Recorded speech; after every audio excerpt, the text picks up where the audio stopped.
Hello everyone, আসসালামু আলাইকুম। আমি লাবণ্য। তো সেদিন ছিল ফ্রাইডে, আর ফ্রাইডে মানেই স্পেশাল কিছু।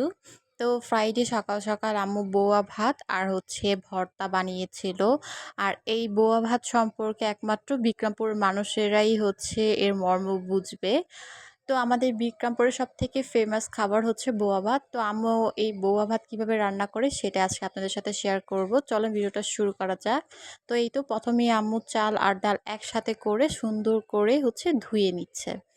যতক্ষণ পর্যন্ত একদম ফ্রেশ পানি বের না হবে ততক্ষণ পর্যন্ত আম্মু এটাকে ক্লিন করে নিচ্ছে, যাতে করে কোনো ময়লা বা কোনো বালি কোনো কিছুই না থাকে। এরপর উপরে মরিচ, কাঁচা মরিচ, তেজপাতা এইসব কিছু দিয়ে দিল। তারপর আদা রসুন বাটা দিয়ে দিল, জিরা বাটা দিয়ে দিল।